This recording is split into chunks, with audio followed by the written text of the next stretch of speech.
भक्ति संगीत का साथै आध्यात्मिक जागृतिको प्रवाह भक्ति सुधा। ओम श्री परमात्मने नमः। कृष्णाय वासुदेवाय हरये परमात्मने प्रणतक्लेशनाशाय गोविन्दाय नमो नमः। वन्दे वन्दारुमन्दारं वृन्दावनविनोदिनं वृन्दावनकलानाथं पुरुषोत्तममदेभूतं पुरुषोत्तममदेभूतं। श्रीहरि समस्त भक्ति सुधा युट्युब च्यानललाई हेरेर रहनुहुने सबै दर्शकवृन्द अनि भक्तवृन्दमा श्रीहरिको न्यानो अभिवादन गर्न चाहन्छु। आदरणीय दर्शकवृन्द, हजुरहरूलाई हामीले यो भक्ति सुधा युट्युब च्यानलमा पुरुषोत्तम मास महात्म्यको पावन कथा प्रसङ्गहरू श्रवण गराइरहेका छौँ। हजुरहरूले हेरिरहनु भएको छ, हामीलाई देश विदेशबाट हेरिरहनु भएको छ र आज पनि हजुरहरू समक्ष पुनः अगाडिको भाग लिएर उपस्थित बनेको छु। हामीले पुरुषोत्तमको कथालाई श्रवण गर्ने क्रममा यहाँ वाल्मीकि ऋषिले दृढधन्वा राजालाई उनको पूर्वजन्मको वृत्तान्त साथै भगवान पुरुषोत्तमको सेवा आराधनाका बारेमा चर्चा परिचर्चा गर्दै हुनुहुन्छ। दर्शकवृन्द, भगवानको कसरी आराधना गर्नुपर्छ, कसरी पूजा गर्नुपर्छ यी आदि विविध विस्तृत रूपमा वाल्मीकि ऋषिले सुनाउनु हो। दर्शकवृन्द, तपाईँ हामी पनि नित्य भगवानको पूजा गर्छौँ। भगवानको पूजा गर्दाखेरि कसरी गर्ने भन्ने कुरा चर्चा गर्नुहुन्छ। पूजाका त धेरै क्रमहरू छन्। राजोपचारद्वारा पनि पूजा हुन्छ, षोडशोपचार, पञ्चोपचार, मानसिक पूजा पनि हुन्छ। तर संक्षेपले तपाईँ हामीले घरमा नित्य पूजा पनि गर्न सक्छौँ। दर्शकवृन्द, जब यति भइसके पश्चात यहाँ पूजाको क्रम बताउनु भयो, नीति नियमका कुराहरू बताउनु भयो। नियमद्वारा मात्रै गरिएको कार्य सफलीभूत बन्छ है राजा भनेर भन्नुभयो। जसले नियमलाई उल्लङ्घन गर्छ त्यसले कहिले फललाई प्राप्त गर्न सक्दैन भनेर चर्चा परिचर्चा गर्नुभयो वाल्मीकि ऋषिले दृढधन्वा राजालाई। जब यति भइसके पश्चात यहाँसम्मका कथा प्रसङ्गहरू हामीले श्रवण गरेका थियौँ। अब आज हामी सप्तविंशति अध्याय अर्थात् 27औं अध्यायमा केन्द्रित भएका छौँ। भगवान नारायणले नारदलाई बताउँदै हुनुहुन्छ, हे नारदजी, यसरी वाल्मीकि ऋषिले दृढधन्वा राजालाई नियमका बारेमा, व्रत पश्चातका नियमका बारेमा, व्रत पछाडि पनि नियमहरू हुन्छन् त्यसका बारेमा चर्चा परिचर्चा गरिसक्नुभयो। त्यस पछाडि के भयो भने अपूजयते ततो भक्त्या सपत्नीको मुदान्वितः। वाल्मीकि ऋषिले भन्नुभयो, हे राजन, तपाईँलाई मैले पुरुषोत्तम भगवानको सेवाका बारेमा चर्चा परिचर्चा गरेँ। अब म बिदा हुन चाहन्छु। म पनि भगवानको उपासना गर्नका निमित्त सरयू नदीतिर प्रस्थान गर्न खोजेको थिएँ। आज संयोगवश तपाईँसँग एक आपसमा भेट भयो। तपाईँलाई मैले भगवान पुरुषोत्तमको गुणगान गाएँ। मेरो पनि भाग्यको उदय भयो, किनभने भगवानको गुणानुवादहरू गाउने अवसर मलाई प्राप्त भयो। अब म बिदा हुन्छु भन्दाखेरि ती राजा दृढधन्वा साथमा उनकी पत्नीले वाल्मीकि ऋषिको दिव्य भव्य स्तुति वन्दना गरे, पूजा आराधना गरे। जब पूजा गरिसके पश्चात त्यहाँ वाल्मीकि ऋषिले आशीर्वाद प्रदान गर्नुभयो। स्वस्ति तेस्तु गमिष्यामि सरयुं पापनाशिनीं। पापलाई नाश गर्नेवाला त्यस्तै सरयू नदीतिर तिम्रो नित्य स्वस्ति होस् भनेर आशीर्वाद प्रदान गरेर वाल्मीकि ऋषि जब जानुभयो। गइसके पश्चात आज दृढधन्वा राजाले आफ्नी अर्धाङ्गिनी पत्नी गुणसुन्दरीलाई भन्न लागे, हे सुन्दरी, हे गुणसुन्दरी, ऋषि वाल्मीकिले भने बमोजिम यो संसारबाट पार तर्नका लागि, यो संसारबाट भगवत धामलाई प्राप्त गर्नका निमित्त अब भगवत आराधना गर्नुपर्दछ। तिमी यही राजमहलमा बस आफ्ना सन्तान सन्ततिका साथमा। गमिष्यामि वरारोहे संस्मरण पुरुषोत्तमम। म जङ्गलमा जानेछु अनि भगवान पुरुषोत्तमको स्मरण गर्नेछु, चिन्तन मनन निधि ध्यासन गर्नेछु हे देवी भनेर जब यसरी राजा दृढधनुवाले आफ्नी अर्धाङ्गिनी गुणसुन्दरीलाई भनिसके पश्चात बिचारी गुणसुन्दरीले श्रद्धापूर्वक हात जोडेर आफ्ना पतिलाई भन्नुहुन्छ, अहम अप्यागमिष्यामि त्वयैव सह भूपते पतिव्रतानां स्त्रीणां तु पतिरेव हि दैवतम्। गुणसुन्दरी भन्छन्, पतिदेव संसारमा पतिव्रत्य धर्मलाई धारण गरेर रहेकी अर्धाङ्गिनीका लागि पतिभन्दा अर्को देवता के हुन्छ र? पति बिनाको यो राजमहलमा म कसरी बस्नु र पतिदेव? त्यसकारणले म पनि हजुरसँगै जान्छु, मलाई पनि हजुरले साथमा लिएर जानुहोला भनेर आग्रह गरिन्। आग्रह गरिसके पश्चात आज राजा दृढधनुवाले आफ्नी अर्धाङ्गिनी गुणसुन्दरीका साथमा त्यहाँबाट राजमहलको सारा राज्यभार आफ्ना सन्तान उत्तराधिकारीलाई समर्पण गरेर गङ्गा नदीतर्फ उन्मुख बन्न लागे। गङ्गामा साध्य दम्पतिम, गङ्गा नदीका सन्निधिमा गए, त्रिकाल सन्ध्या गर्न लागे, भगवती गायत्रीको उपासना गर्न लागे। अब त त्यस पछाडि दिनहरू बित्दै गए, कालान्तरमा पुरुषोत्तम मासको आगमन भयो। आज पत्नीका साथमा ती दृढधनुवा राजाले श्रद्धा र भक्तिका साथमा भगवान पुरुषोत्तमको आराधना गर्न लागे। जुन वाल्मीकि ऋषिले बताउनु भएको थियो सोही विधि सोही विधानका साथमा पुरुषोत्तम भगवानको श्रद्धा र भक्तिका साथमा सेवा गरे, आराधना गरे। दर्शकवृन्द, भगवानको सेवा गर्दा, देवी देवताहरूको आराधना गर्दाखेरि भावना साह्रै पवित्र चाहिन्छ, असाध्यै श्रद्धा भक्ति चाहिन्छ।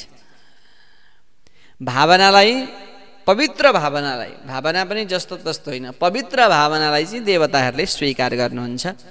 यी दृढधनुवा राजाले त्यसरी नै पवित्र भावनाका साथमा भगवानको आराधना गर्न लागे। समय बित्दै गयो, 1 महिनासम्म यसरी पूजा आराधना गरिसके पश्चात त्यतिखेरै त्यो व्रतको प्रभावले गर्दाखेरि त्यहाँ भगवानका दूतहरू केवल पुरुषोत्तम भगवानको सेवा गर्नेवाला त्यो दृढधनुवा राजा र गुणसुन्दरीलाई लिन भनेर एउटा दिव्य विमान लिएर त्यहाँ उपस्थित बने। विमानम आगमते तत्र किङ्किणी जालमण्डितं पुण्यशिला सुशीलाभ्यां सेवितं सहसा पद्गतम्। आज त्यो विमानमा पुण्यशील र सुशील नाम गरेका भगवानका 2 दूतहरू रहन गएका थिए। तिनै दूतहरूका साथमा राजा दृढधनुवा साथमा अर्धाङ्गिनी गुणसुन्दरीलाई राखेर त्यहाँबाट त्यो दिव्य लोक गोलोक धामतिर, भगवानको धामतिर ती राजालाई लिएर जान लाग्दा भए ती दूतहरूले यति खुसी भए नित्य भगवानको सान्निध्यतालाई ती दृढधनुवा राजाले प्राप्त गरे। दर्शकवृन्द, हेर्नुहोस् त, श्रद्धा र भक्तिका साथमा उपासना गर्दाखेरि भगवानको त्यो दिव्य धामलाई प्राप्त गर्न सक्यो। हामीले अस्ति चर्चा गरेका थियौँ, त्यो भगवानको धाम कस्तो छ भने असाध्यै दुःख कष्टहरू कहिले पनि त्यहाँ हुँदैनन्, त्यहाँ सूर्य चन्द्रमाको आवश्यकता पर्दैन भनेर अस्ति हामीले चर्चा गरेका थियौँ। त्यस्तो भगवानको दिव्य धाम, अक्षय धाम, कहिले नाश नहुने धामलाई यी राजा रानीले प्राप्त गरे। भगवान नारदजीलाई भन्नुहुन्छ, हे नारदजी, हेर, श्रद्धा र भक्तिका साथमा भगवान पुरुषोत्तमको सेवा गर्दाखेरि राजाले नित्य निरन्तर त्यो दिव्य पदलाई प्राप्त गर्न सफल भए। तत्फलम गम्यते पुंभी पुरुषोत्तम सेवनात् सहस्र जन्म तप्तेन तपसा यन्न गम्यते। हजारौं जन्मसम्म तपस्या गर्दाखेरि, सेवा आराधना गर्दाखेरि जुन पदलाई प्राप्त गर्न सकिँदैन, त्यो पद केवल भगवानको पुरुषोत्तम भगवानको सेवा गर्दाखेरि जीवात्माले सहजै प्राप्त गर्न सक्दछ। त्यस्तो दिव्य पद भगवानको पद रहन गएको छ। के भनौँ र, एउटा बाँदरले नजानिकन 3 रात्रिसम्म उपवास बसेका कारणले त त्यो दिव्य पदलाई प्राप्त भयो भने जानी भगवानको यदि सेवा आराधना गर्छ कसैले भने अवश्यमेव त्यो दिव्य पदलाई सहजै प्राप्त गर्न सक्छ। नारदजीले प्रश्न गर्नुभयो, प्रभु हजुरले बाँदरको कुरा गर्नुभयो नि, तद्वदस्व कथामेतां शर्वलोकहिताय मे कुत्रासौ कृतवान् स्नानं त्रिरात्रं तपसां निधे। नारदजीले प्रश्न गर्नुभयो, भगवान हजुरले बाँदरको कुरा गर्नुभयो नि, को थियो त्यो बाँदर, को हो, कसरी त्यसले भगवानको 3 रातसम्म स्नान गर्यो अनि पुरुषोत्तम भगवानको सेवा गर्यो, त्यो बाँदर को थियो प्रभु भनिदिनुहोस् न।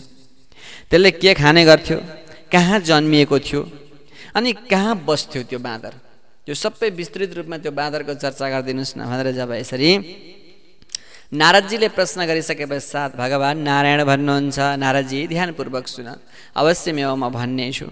एउटा केरल नाम गरेको देशमा एकजना ब्राह्मण बस्ने गर्दथे। यति लोभी ब्राह्मण, साह्रै असाध्यै लोभी ब्राह्मण केरल देशमा बस्ने गर्दथे।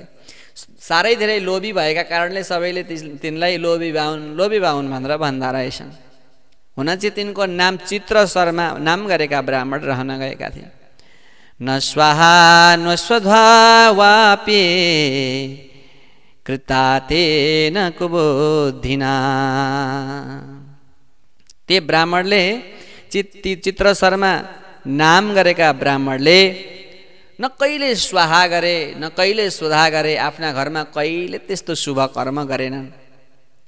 सम्पत्ति नभएर होइन, कतिले त सम्पत्ति नभएर पनि त्यो गर्न सक्नुहुन्न, त्यस्तो स्वाभाविकै हो।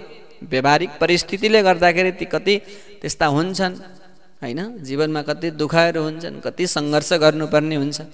तर त्यसो होइन, साह्रै धेरै सम्पत्ति थियो, सम्पत्ति भएर पनि ती लोभी ब्राह्मणले कहिले भगवानको सेवा आराधना गरेनन्। खालि लिने मात्रै काम गरे, दिने काम कहिले गरेनन्। दर्शकवृन्द, लिनु मात्रै कहिले हुँदैन, कहिलेकाहीँ दिनु पनि पर्छ। यहाँ ब्राह्मणले त्यसो गरेनन्। नगरिसके पश्चात यिनले केसम्म गर्थे भने अलिअलि मागजुङ गरेर ल्याउँथे, आफ्नोसँग नभएर मागेका पनि होइन, भइ पनि मागेर ल्याउँथे। अनि ल्याएर सर्वम भूमिगतम चक्रे, सबै भुइँमा लगेर गाड्थे। बाहिर राखौँ भने अरूले हडप्छन्, अरूले लान्छन्, चोर्छन् भनेर भुइँमा लगेर गाड्थे। यिनले माघ महिनामा न कहिले तिल दान गरे।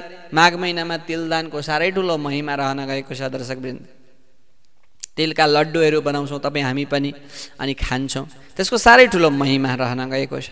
हामी चर्चा गर्नेछौँ।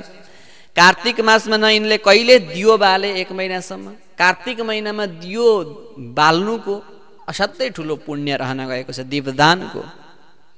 न कहिले ब्राह्मणहरूलाई त्यस्ता भोजन नै गराए, न कहिले दुखी दरिद्रीहरूलाई लगेर यसो वस्त्र नै प्रदान गरे, केही गरेनन्।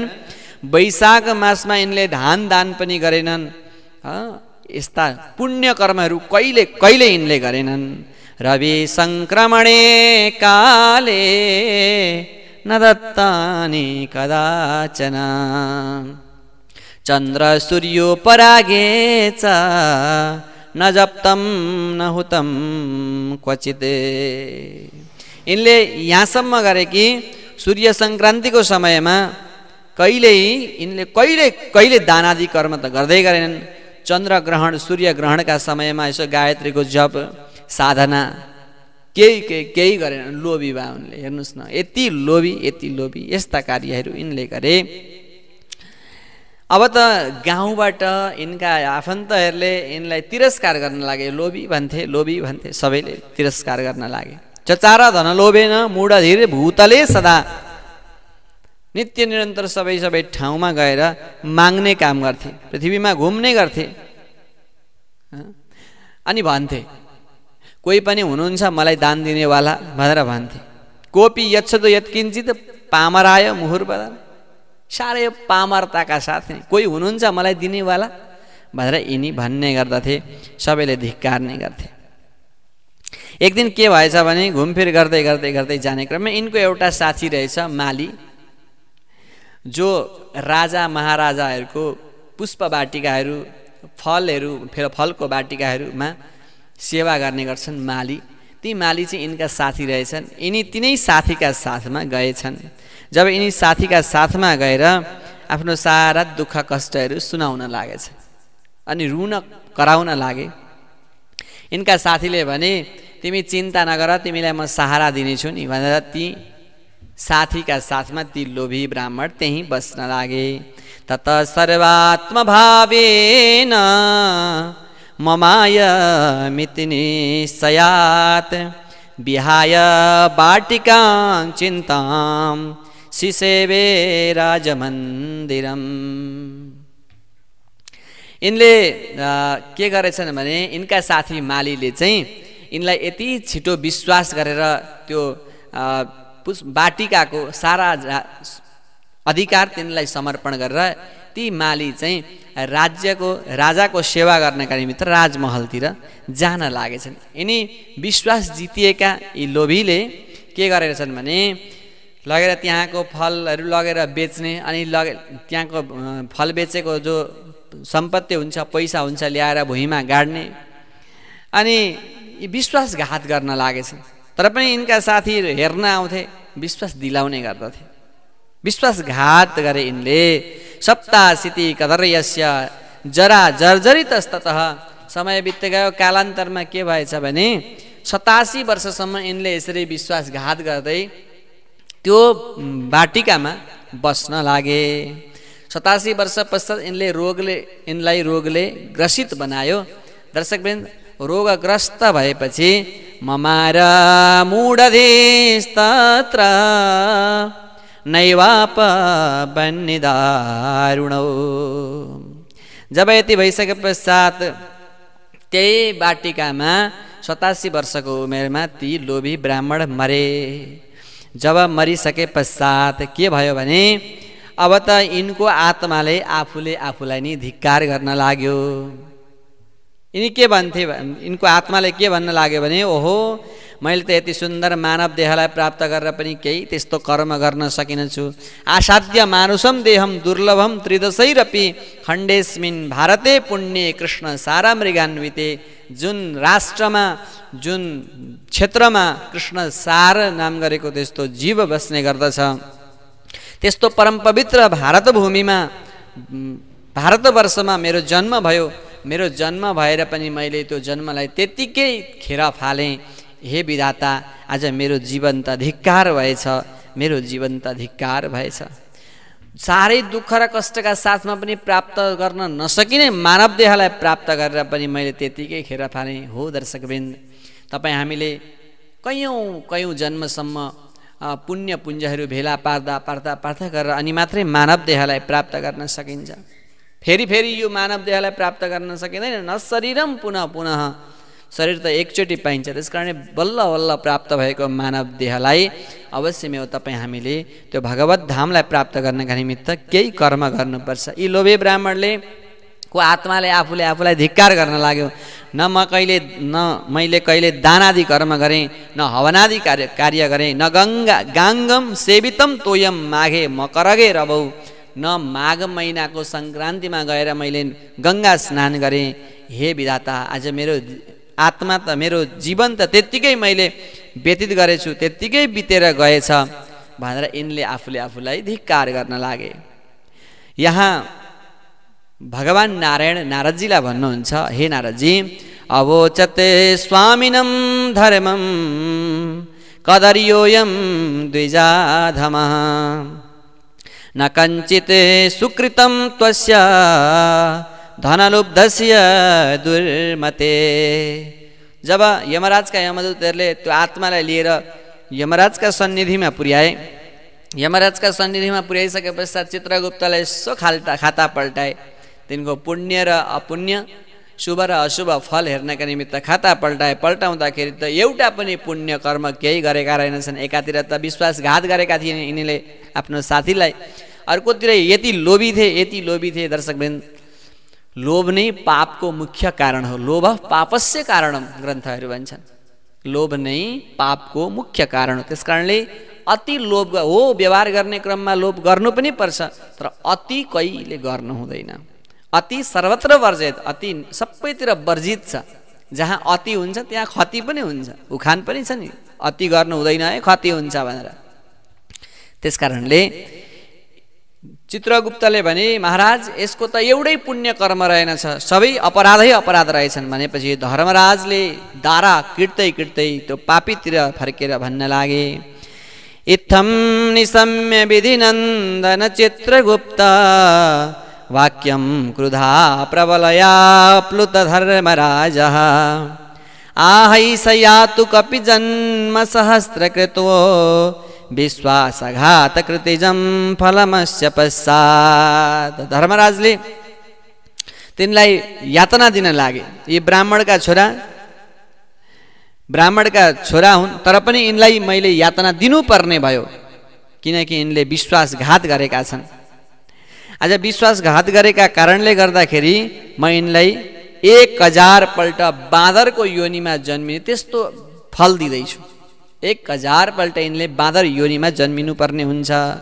बाँदर योनि मा त्यतिखेर अनि यमराजका यमदूतहरूले यिनलाई भाग, त्यो पापको दण्ड प्रदान गर्नेछन् भनेर यमराजले प्रदान गरे। भगवान् नारदजीलाई भन्नुहुन्छ, हे नारदजी, यसरी अब त ती लोभी ब्राह्मण पुनः बाँदर भएर जन्मिन लागे। अत प्रेतत्वमा साध्य पश्चात भवतु वानरः ततस्साहं प्रदास्यामि बह्निं नरकयातनाम्। बाँदर भएका समयमा नारकीय यातना पनि हामी दिनेछौँ भनेर भन्न लागे। समय बित्दै गयो। अब त तिनी बाँदर भएर कालञ्जर पर्वतमा कपि योनिज मजिगमत बाँदर योनिलाई धारण गरेर कालञ्जर पर्वतमा मृगतीर्थ भन्ने नाम गरेको क्षेत्रमा यिनको आगमन भयो। तत्रासे देवराजेन निर्मितम कुण्डमुत्तमम।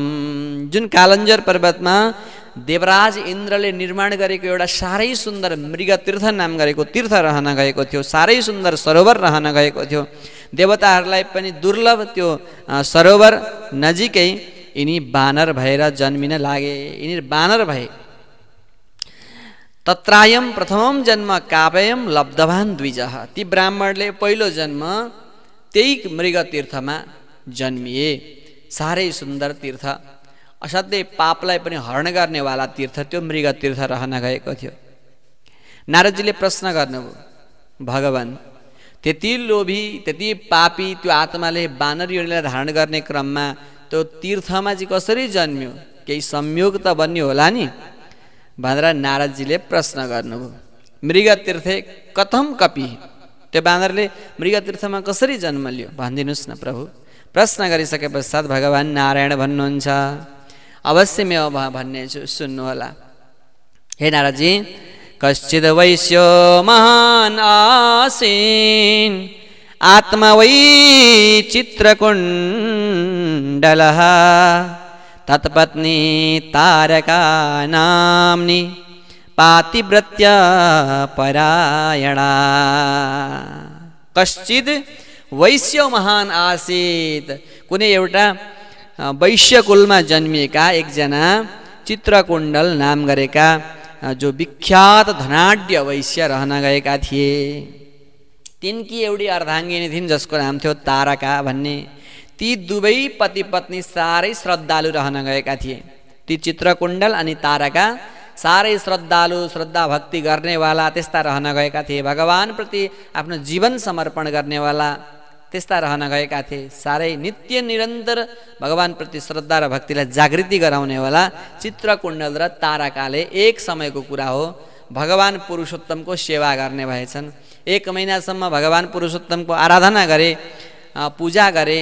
त्यस पछाडि उद्यापन गर्नका लागि 30 जना ब्राह्मणहरू, हामीले अस्ति विधानमा बताएका थियौँ, उद्यापन गर्ने विधानमा सकियो भने 30 जना त्यस्ता ब्राह्मणहरू बोलाएर अनि उद्यापन गर्नुपर्छ।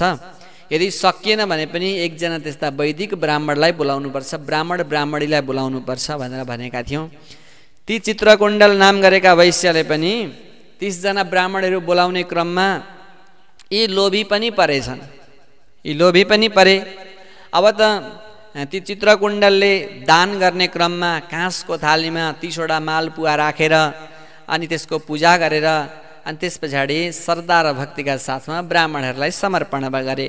साह्रै श्रद्धा रहन गएका थिए। दृष्ट्वा हि ताविकिम पूजाम चकितोहम विसाम्पते। यहाँ भगवान् नारायण भन्नुहुन्छ नारदजीलाई, हे नारदजी, श्रद्धा र भक्तिका साथमा सबै ब्राह्मणहरूलाई तिनले यसरी दानादि कर्म गरे। दानादि कर्म गरिसके पश्चात यहाँ नारदजी भन्नुहुन्छ त्यतिखेर दानादि कर्म गरेका कारणले गर्दाखेरि तिनले त्यतिखेर त्यहाँ भगवान् पुरुषोत्तमको प्रशंसा गरे। ओहो हे वैश्य, तपाईँले भगवान् पुरुषोत्तमको सेवा गर्नुभयो, आराधना गर्नुभयो, कति धेरै दानादि कर्म गर्नुभयो, कति धेरै तपाईँ त भाग्यमानी हुनुहुँदो रहेछ। तिनले प्रशंसा गरे, पुरुषोत्तम भगवान्को प्रशंसा गरेका कारणले गर्दाखेरि त्यति धेरै पनि गरेको थिएन, मात्रै प्रशंसा गरेका थिए। तिनले प्रशंसा गरेका कारणले गर्दाखेरि आज तीर्थसँग तिनको सम्बन्ध रह्यो। मृग तीर्थमा तिनले जन्म लिए। धनलोभ कृताद वापि मृग तीर्थम उपागतः। त्यो भगवान् पुरुषोत्तमको प्रशंसा गर्दा मात्रै पनि तिनले मृग तीर्थको संयोग पाए। हेर्नुहोस् त दर्शकवृन्द, झन् अझै श्रद्धा र भक्तिका साथमा भगवानको सेवा गरियो भने के हुन्छ होला? त्यो आत्माले त सहजै मुक्ति गतिलाई प्राप्त गर्न सक्छ नि। नारदजीले प्रश्न गर्नुभयो, प्रभु सुशीतल जले ब्रह्मन् स्निग्ध छाये मनोरहरे सदवृक्ष मण्डिते रण्ये तस्थिते कारणं बदा। हे भगवान्, हजुरले त्यो पुरुषोत्तमको प्रशंसा गरेका कारणले त्यहाँ यिनको जन्म भयो भनेर त भन्नुभयो। त्यहाँ शीतल जल अनि फलहरू संयोगवश यिनलाई कसरी प्राप्त भयो? हे भगवान् भनिदिनुहोस् न। भनेपछि यहाँ भगवान् नारायण भन्नुहुन्छ, हे नारदजी सुन, त्रेतायुगमा भगवान् रामचन्द्रले राज्य सञ्चालन गर्ने बेलामा भगवान् रामचन्द्रलाई राज्याभिषेक गर्ने बेलामा कैकेयीको माध्यमद्वारा वनवास जानु पर्यो। राम लक्ष्मण सीता वनवासतिर गए, त्यहाँ साह्रै धेरै दुःख भयो, पीडा भयो। रामायणमा यो प्रसङ्ग आउँछ। अनि पञ्चवटीमा बस्दै जाने क्रममा रावणले सीतालाई हरण गर्यो। सीतालाई हरण गरिसके पश्चात भगवान् राम सीताको खोजी गर्दै गर्दै जानुभयो। जाने क्रममा हनुमान, जाम्बवान, सुग्रीव यिनीहरूसँग भेट भयो। अनि भेट भइसके पश्चात यिनीहरूकै माध्यमद्वारा भगवान् रामचन्द्रले रावणलाई अन्त्य गर्नुभयो।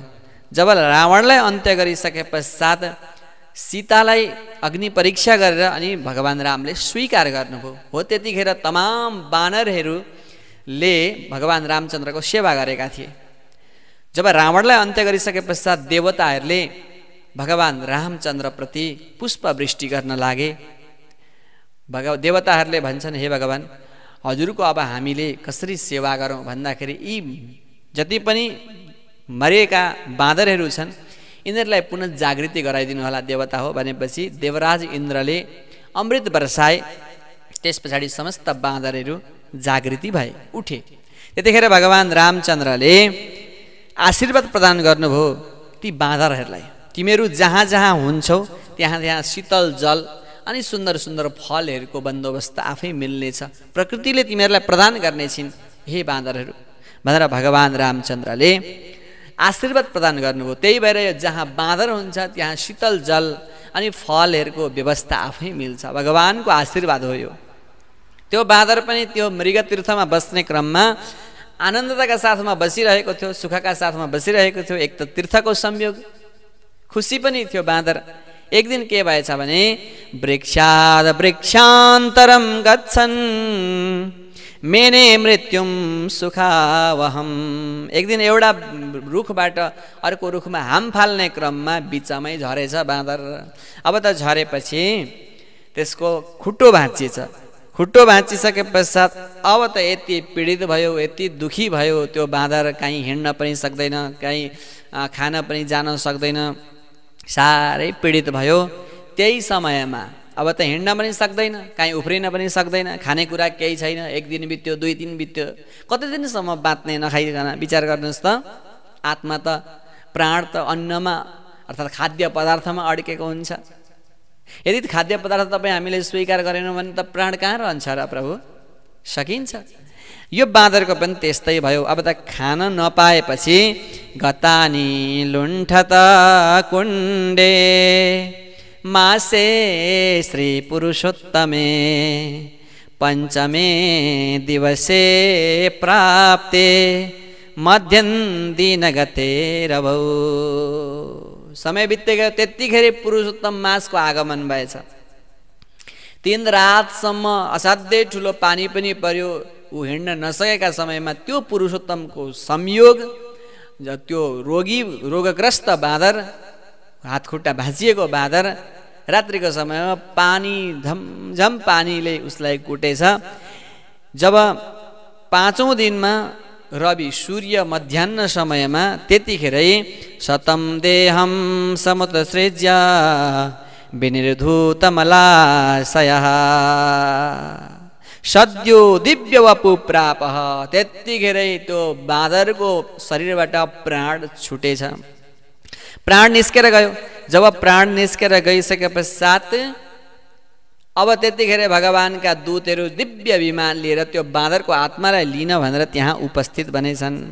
अनि उपस्थित बनेर त्यो बाँदरको आत्मालाई ती भगवानका दूतहरूले त्यो विमानमा राखेर गन्धर्वहरूको स्तुति वन्दनाको माध्यमद्वारा त्यो बाँदरको आत्मालाई श्रद्धा र भक्तिका साथमा त्यहाँबाट भगवानको सान्निध्यतामा लिएर गए।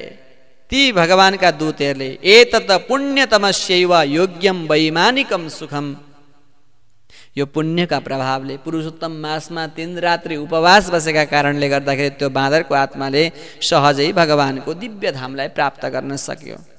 भगवान नारायण नारदजीलाई भन्नुहुन्छ, हे नारदजी, यस्तो पुरुषोत्तम मासको महिमा रहन गएको छ, त्यति अपराधी पनि केवल उपवास बसेका कारणले गर्दाखेरि त्यो भगवानको धामलाई प्राप्त गर्न सफल भयो भनेर भगवान नारायणले नारदजीलाई यो 28औं अध्यायसम्म यही लोभी ब्राह्मणको अनि यो बाँदरको पावन प्रसङ्ग ल्याएर सुनाउनु भयो। अनि पुरुषोत्तम मासको महिमाको बारेमा चर्चा परिचर्चा गर्नुभयो। दर्शकवृन्द, यहाँसम्मका कथा प्रसङ्ग हामीले पनि श्रवण गऱ्यौँ।